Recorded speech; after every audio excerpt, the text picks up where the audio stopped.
One of the most important pieces, in my opinion, of a defensive skill set in terms of handgun use is the draw stroke. Unlike law enforcement officers and military operators that are typically, I say typically, that are often starting with the weapon in the ready position in their hands. Take a cop that's pulling somebody over for a felony stop. Most law enforcement agencies' SOPs would require them, or at least gives them the opportunity to start that interaction with the weapon at the ready position or alert position. So they're pulling somebody over for a felony stop, they get out of the squad car, gun already drawn, so that if it all goes bad, they're already in that position. Obviously, SWAT team stacks on the door with the guns drawn. They don't, or rifles in hand. They don't go in, find a bad guy, and then draw the weapon. When on defense, though, you're typically, or almost always, if it's defense, reacting to some threat of force that's already present. It's already made manifest. So typically, in a handgun encounter, you are catching up with a bad guy who's already doing something, be it drawing a weapon, charging you, whatever the case may be. You're catching up, and your weapon is typically in the holster. So I think a huge part of the skill set you should have as someone who carries a pistol for self-defense is having an effective draw stroke. And when I'm teaching this 5-count draw, which you've seen probably on my videos, if you haven't, it's pretty easy to find. When I teach this 5-count draw stroke, there's always one place where people struggle the most. Now, I see common mistakes under multiple areas, and just for just to make sure we're all on the same sheet of music, here's the 5-count draw. The first count, step 1, would be getting off the X if you have the ability to do so environmentally, and it's advantageous to do that. Getting off the X, going to your side, or somewhere that's going to be close to wherever you're drawing the pistol from. If it's coming from, appendix to that side carry position, having your off arm somewhere near that place, so you can marry your 2-hand grip close to the body and present the weapon firmly and strongly already in a 2-hand position, and disabling whatever retention device you may have. So that would all look like this. I'm getting off the X, which I don't want to go too far, keep on the camera. Getting off the X, going my support arm going to my side, and disabling retention device with a good 1-hand grip. That would be 1.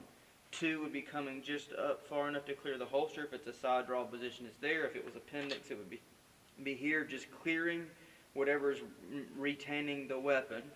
3 would be angling that your wrist towards the threat. 4 would be marrying that second hand, your support hand, to your strong hand and the weapon, and then from that position, presenting that weapon towards wherever it is you're indexing it on the target. So 1, 2, 3, 4, 5. Okay.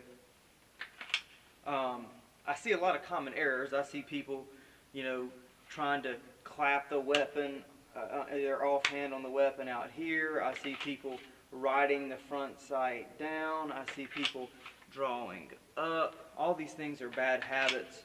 But when I say people are struggling, what I mean is there's a specific point in this draw stroke that gets people all out of whack at the end of it, even if they're coming straight up and straight out and trying to marry that hand close to the body. And so I want to specifically pull that out of the draw stroke really quickly and show you what this problem is and how to remedy it, and it's just creating a habit. So here's where people struggle, and I'm going to kind of try to get an angle where I want you to try to watch where my offhand and how my offhand marries to my dominant hand in the weapon in the draw stroke. So I'm coming up, I'm marrying the hand here, and the goal would be for this to present out, and I use on a semi-automatic a thumbs forward, fairly aggressive thumbs forward grip, and so this is where I want to end.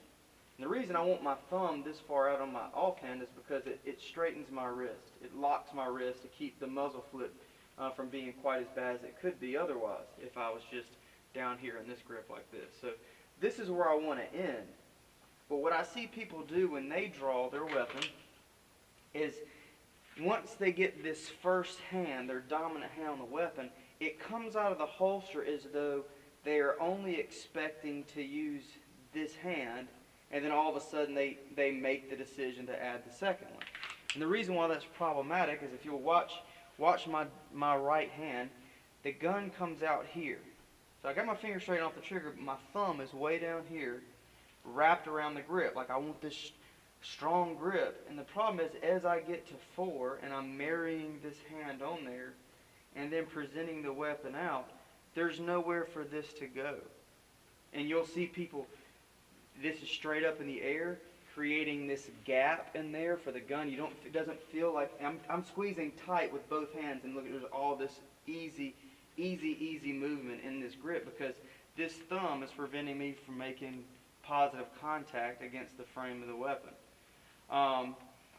Or I've even seen people make the mistake of when they feel this and they feel like they know that this isn't giving them a very good grip, I'll see this thumb slide around the back and go back here. Now these are very novice shooters that make this mistake. This puts this offhand trigger finger easy to fall on the trigger, even though this one's straight and off the trigger. And obviously if they get to the point of shooting, they're going to get slide bite back here. Okay? Not the end of the world in a defensive engagement that you cut your thumb, but what it can do is create this from cycling all the way and jam your gun up. So your first shot wasn't very controlled because you had a bad grip. You did probably slightly injure yourself, and you've knocked the weapon out of the fight until you get a tap rack bang in there because you've impeded the movement of the slide. All these things are bad things. Okay. Best case scenario is you just end up in a goofy grip, and what's going to happen is it's not going to be controllable. And so it's going to slow your splits down, or you're going to fight as though you're not coming off target, and you're going to miss all your follow-up shots. Okay. The easy remedy for this is when you get your dominant hand on the gun, is just have your thumb straight up in the air. And I keep that thumb there so that when I get to 4, I have left a place for that to present out there, and then my right thumb can just fall on top of my left thumb. So I've left this gap open, and this just falls into place, so that by the time I get to 5, and I'm all the way out in a 2-hand grip, I've ended in the grip that I want to fight with. Okay? It's just a habit of getting the thumb out here. In fact, if I slow down a draw stroke or do it at full speed, but then replay the video in slow motion, usually by the time I'm firing, my thumb is still up back here. But this is not even part of the grip. It's weird to think of your thumb not being part of a strong grip, but really this thumb isn't doing a whole lot. That knuckle is hooked on the side of the gun here, but really what your left hand becomes is a giant thumb to complete that wraparound. So really this thumb isn't doing much for my grip. So it would be better to just this thumb end up never being part of the grip than it would be for it to be impeding the entire left hand or support hand as it relates to the grip. So it's just a habit, watch this thumb, that when I go to my grip, this just naturally stays up until I complete that. And it just falls into place. And look, my thumb's still kind of up in the air just naturally. Because I'm so concerned with this getting out of the way, there's never a point in the process where I feel the need to, all right, now lay down now. Like, I don't even need that thumb down. Straight up, straight out, and it ends in a good 2-hand thumbs forward grip. And if you feel yourself on the draw, getting here and then like it feeling like all of a sudden the connection of your support hand is all goofy, make sure that you're keeping that thumb up so that you're even giving this a place to go. Okay?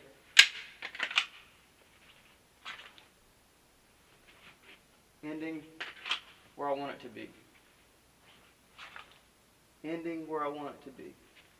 Thumb's still in the air, naturally. I'm not leaving it up on purpose. I'm just not purposely putting it down. It's irrelevant to my grip. What is important is me making full contact with my support arm. See if I can show this in slow motion where you can really see how everything connects.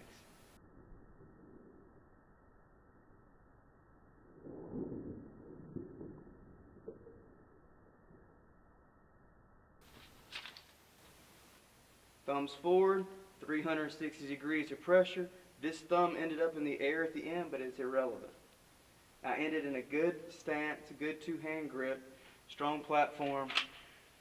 Okay, reducing muzzle flip, which speeds up my splits, and obviously speed and accuracy are important, especially in a defensive encounter where you're catching up to the bad guy. So 4 to 6 rounds to stop a threat at normal defensive distances with typical handgun cartridges. So those splits are important. If you're trying to stop a guy, I'm not trying to kill him, not trying to injure him, trying to stop him. So you need to get those splits down, stay in target. And a good two-hand grip, ending immediately in a good two-hand grip, is going to help you do that. So keep your thumb straight in the air until after you've connected that support hand and driven them both forward. Then this can go wherever it wants to go because you've already established your support hand grip.